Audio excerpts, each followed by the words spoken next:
Is monitored with the utmost care, where emergencies are met with swift attention, and where cutting-edge technology enables precise and timely treatments. At Tanner Health, every patient's journey is a testament to resilience, a story of strength, healing, and hope. We go beyond treatment to redefine what compassionate care truly means. That's Tanner Health. That's care redefined. Learn more at tanner.org. Do the math. At Oak Mountain Academy, our average graduating class has just 12 students. We celebrate a 100% graduation rate with more than $10.5 million in college scholarships offered. Plus, 96% of our students are accepted into their top choice college. Do the math. Can you see the value of an OMA education? I'm Patrick Uran, head of school at Oak Mountain Academy, and I'm here to help you do the math. For more information, visit us at oakmountain.us so that you can discover your journey on the mountain, where every path leads to purpose. National headlines and the local stories you care about. WLBB, Carrollton, News Talk, 1330, FM 106.3.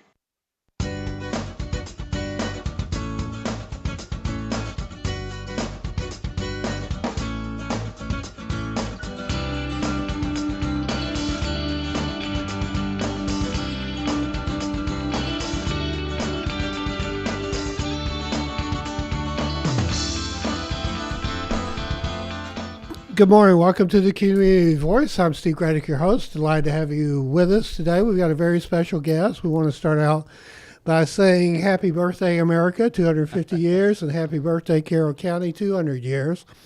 With that noted, we're very pleased to have in studio Robert Blakemore, president of the Bowdon Historical Society. He's also president of the Carroll County Historical Society, but today we're going to be focusing on the friendly city of Bowdon and its history. It's very rich history. We also like to say we had hoped Tom Upchurch might be with us this morning. We want to give a shout out to Tom. Good morning, Robert. Good morning. Good morning. Excited to be here. Before we get into and we want to talk about the seminary, the college, the Bremen Bowdon Investment Company. We want to talk about Charles McDaniel. We want to talk about the Watts Memorial Hospital, all of those fascinating things about the city of Bowdon. But there's a lot of activity, and there's a lot of growth and a lot of goals being set for the Historical Society. For those who don't know about a very active Bowdon Historical Society, tell us a little something about it.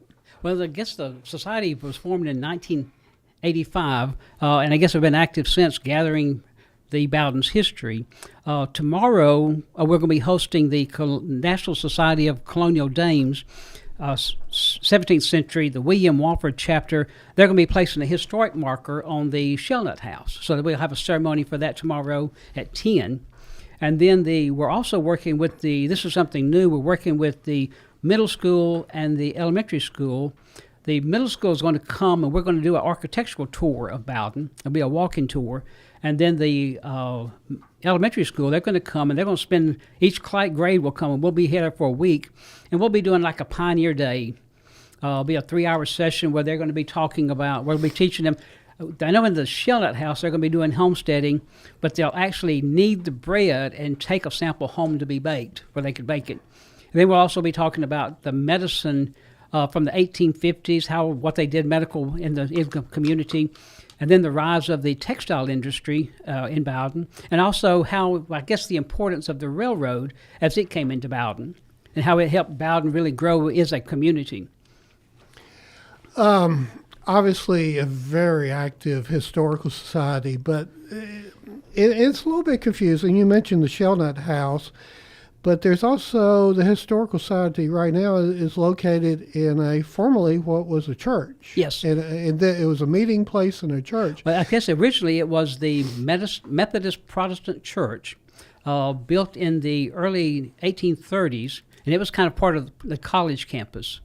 And I think it was destroyed in 1834 with the storm that came through, 1934. It was a tornado, right? Yeah. And I think it was rebuilt in 38, and then it was stayed as a church. But then eventually the church, all the Methodist churches, the Methodist Protestant Church, the Methodist Episcopal Church, all joined together with the Methodist Church on Wedowee Street to become the United Methodist Church. So that's a very historic church also. Because it was one of probably the first churches from Bowdon, yes. And that was, when was that built? Do you remember? That had been in the early, about probably 1850s or so. Right. So about the same era. There was like this enormous expansion. Yes. But before we get more into the details of the history, y'all are in a fundraising campaign right now, and a lot going on. Oh, absolutely. We had a donor, anonymous donor, give us $50,000 to go toward the building project, and they said that if we raise $50,000, they'll give us another $50,000. Now, what is it you're building? We're going to be building about 900 square feet of extra exhibit space. We've got a large military exhibit, but we only probably have half of it out. So this room, the new space, will give us space to expand the military exhibit, and also let us develop a Native American display, and also the Bowdon's Black History display. We really need that story, and this will give us an opportunity to have a display to show all of their heritage kind of thing. All right, well, let's go ahead and take a break. We're going to come back and we're going to jump into, I think, one of the most interesting aspects of all this, which is the seminary, then the college. Yes. And we're going to talk about Charles McDaniel. And we're on FM 106.3, 1330 AM, and the News Talk 1330 Facebook page. We'll be back with more with Robert Blakemore, president of the Bowdon Historical Society after this.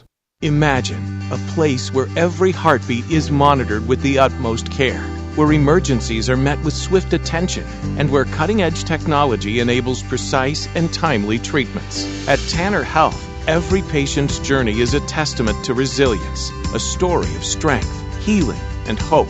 We go beyond treatment to redefine what compassionate care truly means. That's Tanner Health. That's care redefined. Learn more at tanner.org. Oak Mountain Academy specializes in a customized designed academic approach tailored to meet the needs of our families. Our lower division prepares students with the necessary foundation to build excellence. Our middle division provides students with over 15 course offerings, providing them with opportunities to explore their talents and gifts. Our upper division provides personalized academic journeys, allowing them to achieve their dreams. I'm Patrick Uran, head of school, inviting you to journey with us. For more information, visit us at oakmountain.us, where every path leads to purpose.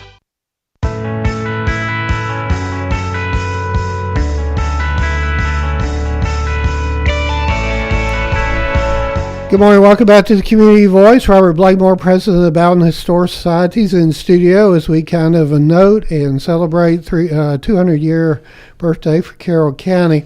One of the most amazing stories, and I think certainly one of the most interesting stories about Carroll County history, is in Bowdon.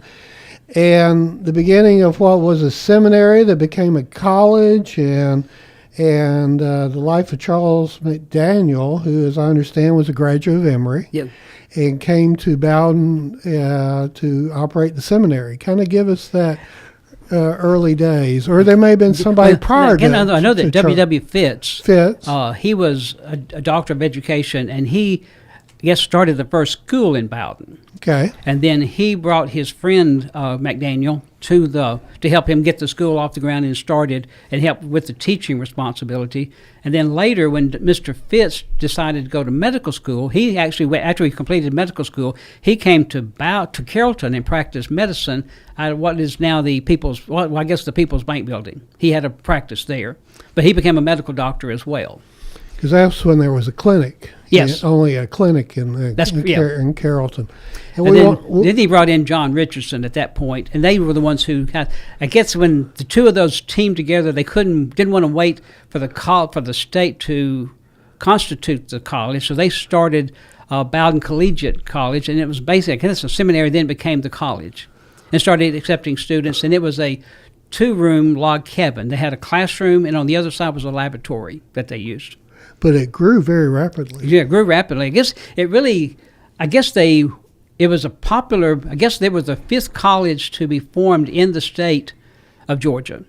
And it was just, when a lot of people moved to the Bowdon area because it was giving their kids a chance to opt for education.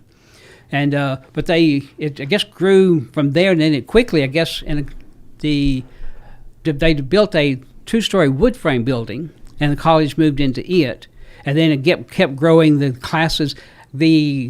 I guess the collegiate system in the state, they referred to it as the Athens of the West because it was such a superior education that the students were getting. And I believe it was after the Civil War is when they built a two-story brick building. Now, the first brick building burned or something? Well, I don't think, no. That wasn't it? I think they had the two-story wood frame building. Okay, and then they moved to a brick. Because they needed the better structure. Yeah, and they give it more space too. Right. Yeah. And then that building was demolished in the 90s, I believe. 1960. In the 60s? Yeah, it was. The college ended in 1936, and it became the Bowdon High School. The building was used as Bowdon High School, and then later they condemned that building and then built a high school beside the college. And in 1960, we have pictures of where they were taking it down. Really? You know. Let's go back to the beginning of it. There's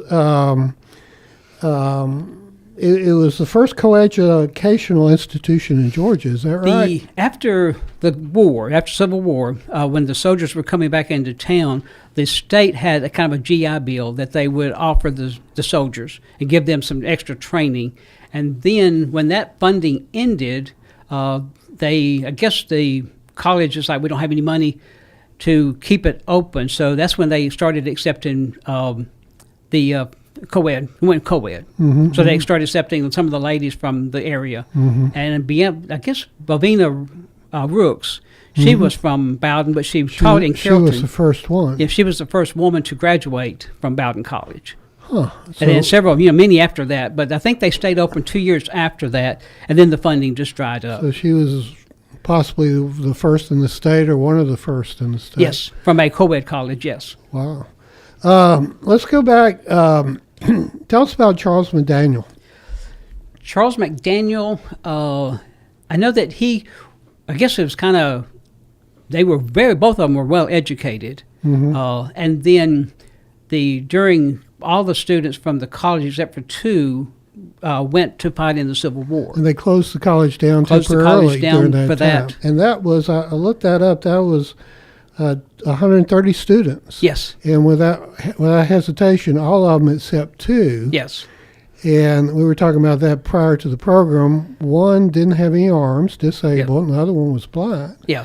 I'd love to know their story. Well, it would be a fascinating story to find. Because they were going to college there in Bowdon, too, in the 1850s. And that was the only reason they weren't accepted into the battle, as soldiers. Sure. Of that number, besides other graduates of Bowdon College, it was a total of 144, and then 128 died in the war. But McDaniel became a full colonel. Yes. And he's buried there. So tell us, there's a cemetery. There's a cemetery behind the, I guess, what we call the Methodist Protestant Church. McDaniel, he died, I think, in the Battle of Perryville, Kentucky. Yeah. And then he was buried there in a mass grave kind of thing. But the people of Bowdon revered him so that they raised the money to bring him to Bowdon and have him interred properly. And he's buried, there's a big monument there behind the church, but he and his family are buried there at the Methodist Protestant Church. That cemetery is somewhat locked it's only open during particular times. Yes, I know. And I guess if you call the city council, city of Bowdon, they will let us know that somebody needs to get in, and we'll try to work out something where we can meet them there. So I think he died at age 31. Yes. And he became the commander of the 41st Regiment, and he grew into that position. And so the college resumed after the war. Yes. And their graduates spread out all across the country. Yes. I know that one of the graduates that probably more stands out is William Charles Adamson. Oh. Now his father, John Whitfield Adamson, is the one who donated the land for the Methodist Protestant Church to be built. And then, but William Charles Adamson, he's the one that I guess that went on to become a senator, went on to become a federal judge, and he's the one who initiated the paperwork, I guess, to get the bill passed so we'd have an 8-hour work day. and he's kind of behind that. What year was that? Do you know? Now, that I'd have to check, but it was... I'd like to know more about because that. back then, I guess you worked as long as you could. Yeah. And this, I think the 8-hour day was kind of really more toward the railroad, but then it started affecting all of the areas. From what I understand, the origins were in Germany. Yeah. So, and of course, we have Addison Square. Addison Square's named for him. Yes. Assume that's the same. But the college closed down. University of West Georgia, it was called something else back at the time. I think it was the 4th District A&M Institute. So the state legislature wanted to move to basically make the switch. And I think I guess they were going to be able to consolidate and fund only one school, and they decided to go with the 4th District A&M. And if you did the research, there's probably some politics going in there too as well. Of course. You mentioned earlier about a railroad. So was there a spur, or what was there? I guess Dr. James L. Lovren, he had the cottonseed oil manufacturing plant in Bowdon, where they would press the oil out of the cottonseed, and he needed a fast economic way to get the oil, taking it a barrel at a time. It just wasn't, he couldn't make any money. And so he got a group of investors, and I think they raised $60,000, which would probably be worth $2.1 million now, to bring the spur from, I guess, what is now Bowdon Junction. Oh, yeah. Bowdon Junction was just, the railroad went through there, but it wasn't a city. Yeah, it was from Bowdon to Bowdon Junction. Yeah. Now, Dr. Lovren, he was a physician, architect, and a Baptist minister. Yes. And the gorgeous Queen Victorian-style house is there on the main street. Yes, it's just right beside Wendy's now. The Wendy's in Bowdon. Oh, okay, that's the one. Is it? Yes. Okay, that's the one. Okay, well, okay, very good. Let's, there's so much to talk about. I think we mentioned the railroad. I think that kind of leads into one of the most significant things to occur in Bowdon was when Warren Sewell Company located in Bowdon and did the Bremen Bowdon Investment Company along with. Yes. And that was Lamar Plunkett. Tell us about that. I guess Sewell Manufacturing had a plant. I guess they did the suits in Atlanta first. But then I think Mr. Sewell had some connection to Graham, Alabama. His family lived there. Right, they started there. They looked at, I guess, because they could come to Bowdon and they would have a ready supply of workers, and their building costs would be cheaper.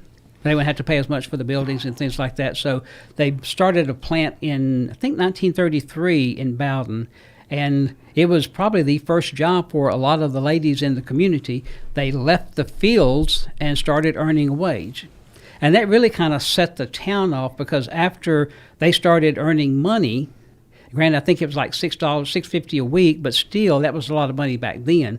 But then they started buying things. And then more stores were developed. And I think we got to where there were 5 lady dress shops, and I guess 4 4 hardware stores. But I guess going back to the textile industry, Jimmy Carter had developed a real good friendship with Lamar Plunkett. Yeah. They were both senators about the same time. And then Jimmy went on to become governor. Then as he went to become president, he... I think the overcoat he wore in the inaugural parade was made in Bowdon. Yeah, I remember that. You see him walking down the town. That jacket was made in Bowdon. And most of his suits. And all of his suits were made in, after that, when they developed the friendship, all of his suits were made in Bowdon, but he never would accept a free suit, but he would always take the 10% discount. But we had his sizes, so all he had to do was call down and say, hey, I need a couple more suits, and either he would send somebody to pick them up or we'd carry them up there to him. Let's switch gears a bit, because I hope to have Jim Watts on, the former mayor, in sometime in the near future. But so there was a hospital established in Bowdon also, correct? Yes. Tell us about it. I guess Dr. Watts, Jimmy, this would be Jubal? Jubal. Well, actually, Jubal is his grandfather. Oh. Jimmy Watts is. Yeah. So yeah. the doctor that's James Watts, James W. Wiley Watts, was the doctor in Bowdon. But he realized, I guess, that that vision that we need a place to care for people in the community. And so he donated the land for the first hospital to be built. And I believe the Bowdon Hospital was built maybe 6 months before the Carrollton Hospital was built. Mm-hmm. And but they built the hospital right there on Main Street where the Smoking Pig is now. And but it serviced. I had to get the date, but it was. I guess they had because I had to order. I remember it was 23-bed. Yeah, hospital. 23-bed hospital, and but it was, I guess, named in honor of Dr. Watts's grandfather, Jubal Watts. Yeah, opened in 1945. Okay, yeah. And it was like we had an operating room, X-ray machine, et cetera, et cetera. Yes, and I believe at the museum we have the original operating table on display. Yeah, and then Tanner Memorial Hospital opened in 1949. Yes. According to what I've got in front of me. Okay. So it operated for quite a while, and 1972, I believe. That sounds right. Because I know we built the new hospital, I guess more modern hospital, down on Watt Street. Yeah, I think it's a nursing home now or something. Yeah. So that's a fascinating part of this history too. So there's a lot there, but those kind of three pillars, you've got a real vibrant community going on. Yes, I guess that's the Bowdon, like a lot of other towns, have a unique history, and how it got started, and how I guess I knew you mentioned the friendly city, but the community always kind of worked together to accomplish and build Bowdon to what we have now, what we're able to enjoy now. The Bowdon Hospital was built with, the Watts donation, but also with just community fundraisers. One of the articles that we saw that they auctioned off everything that wasn't nailed down to raise money to build the hospital. Because I imagine, it's hard to imagine what the need was at that time with what we have today. Yes. I mean, it just had to be horrific. And I guess because at that time the only place to have any kind of surgery done was at the clinic in Carrollton. Or have to go to Atlanta, which is like a day's ride or something. Yeah. And then, so it's in any kind of emergency like that. But the hospital really serviced the community and really serviced all of East Alabama as well. Mm-hmm. So it was a good spot to, I guess, service, all that area. We're going to take a break, and we'll be back with more as we wrap it up with Robert Blakemore, president of the Bowdon Historical Society. Imagine a place where every heartbeat is monitored with the utmost care, where emergencies are met with swift attention, and where cutting-edge technology enables precise and timely treatments. At Tanner Health, every patient's journey is a testament to resilience, a story of strength, healing, and hope. We go beyond treatment to redefine what compassionate care truly means. That's Tanner Health. That's care redefined. Learn more at tanner.org. Oak Mountain Academy is a vibrant community built on innovation, academic excellence, and a 64-year legacy of shaping community leaders. I'm Patrick Uran, head of school at Oak Mountain Academy, inviting you to visit the mountain and experience firsthand the passion, purpose, and personalized education that defines our school. Come see how our mission and vision come to life each day. For more information, visit us at oakmountain.us so that you can discover your journey on the mountain, where every path leads to purpose.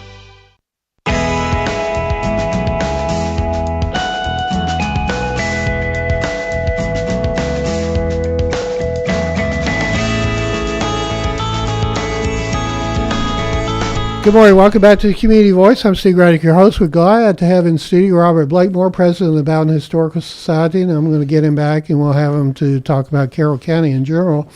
I hope we kind of piqued the interest of some of the audience. There's a lot there. The Bremen Bowdon Investment Company, the railroad, the hospital, the college, seminary, et cetera, et cetera. It's a remarkable history. So how long has the Bowdon Historical Society really been operational, and y'all have accomplished a lot to date. I mean, Yes. a lot of it's already been a lot of research. A lot of it's been already digitally scanned. Well, I guess like I said, the society was formed in 1985 because the citizens in the area thought we needed to preserve Bowdon's history. And then beginning there, we started having monthly meetings that kind of highlight Bowdon's history. And we really need, I guess, give a shout out to Judy Rowell, because she's the one that before, I guess, the internet, she did a lot of research, a lot of phone calls, a lot of letter writing, trying to get artifacts collected from Bowdon. If she heard about anything, she would chase it down. And Jim mentioned, I think, that a lot of times they would go on vacation to Florida and have to take a detour to pick up an artifact, and then they would get back on their path kind of thing. But she's really the one who collected. And I guess, like they say, every artifact we have has a story that goes with it, either how we got it or the artifact itself. But right now, through one of her efforts, we've, with all the photos that she scanned, the newspaper clippings, we have scanned in now 9,400 photographs, documents, deeds, just a lot of the newspaper clippings, anything that kind of relates to Bowdon's history. And we have it organized in a searchable database. So if somebody's looking for their family, we can probably pull them up we have to show them pictures of their family in the database. And then we also have, I think, about 327 books in the library at the museum. And then the library, I guess the museum is just full of artifacts. So we talked at the beginning about the fundraiser and the growth and the expansion. This will better accommodate school kids, will it not? Yes. Tell us about that. Well, I guess like I said, we need more space, and as soon as it's one of those things, build a house, you never have enough cabinets, you never have enough closets, and we discovered that after we built the last building in 2016. Now we're at that place. We've got several people who has if you have space to put it, I'll donate something, their artifacts to us. So we just don't have the space. But now this new building will give us that opportunity to develop new displays, and then expand some of the displays that we have. And then like at that, it would give us opportunities to bring the students and maybe develop like a yearly Pioneer Day where they would come out, maybe the third grade would come out every year, and they would discover Bowdon's history and see it as it was back in the early 1850s. And I guess when the Bowdon was formed. Among the textile industry, among the college, among the high school, the elementary schools, there are a lot of people that have connections to Bowdon. Yes. There's I guess when you start looking at it, the Colonel Witt, grew up in Bowdon, and when he joined the Air Force, he was recognized as having flown the most military missions during World War II. He's amazing. I got to interview him when he was on the Carroll County Commission. Yes. Very humble guy. Yeah. And I guess the interview that he did, he said all of his recognition there was great, but his claim to fame was that he got to teach Charles Lindbergh how to fly the P-38 plane. I did not know that. Yes. And it was just like, that was his highlight of his life. And the story on the P-51, but the Mustang, but he took out single-handedly a Japanese battleship. Yes, he ran out of bombs, and all he had was a machine gun. Right, and he would dive straight down on top of the battleship, and the battleship sunk. Yes. And that's where his awards came and everything. A remarkable story. Yeah, I guess, and a lot of these individuals like that have a remarkable story. And then there's Mr. O.B. Copeland from Bowdon. He's the one who came up with the idea for Southern Living magazine. Really? Yes. He was already publisher, I guess one of the editors for Progressive Farmer, but they noticed that their subscription rates were going down. And they were like, well, what are we going to do to keep people interested? And he said, well, why don't we come up with the magazine that talks about living in the South? And they liked the idea, so he pursued it. And then they got to think, well, what are we going to call it? Well, they called it Southern Living. But he's the one who came up with the idea. So when you start looking at Bowdon's contribution to the world, and Southern Living is probably the most popular magazine in the market right now. We've only got a minute left. Tell us, you've got a website. If people want to know more, get in touch with Bowdon Historical Society. The Bowdon, I guess our website is bowdonhistory.com. And it's got part of with the username and password, you get access to the searchable database. And then we meet the second Tuesday of each month. And each month we have a meal at 6:30. Then the program starts about 7:10. The only month we do not meet is August because of Founders Day. Sure. But each of the months, each of the meetings, we host something about Bowdon's history. Now, this next month in March, we're going to be talking about Native Americans in Bowdon. Okay. So that should be very interesting. Yeah, well, when we bring you back, we'll dive into that. Yes. Because that's a whole different topic Oh, yeah, itself, in Carroll County at large. Well, we thank you for coming in, and we thank you for listening. Go out and make it a great day. Have a great week, and you're in tune to WLBB Carrollton.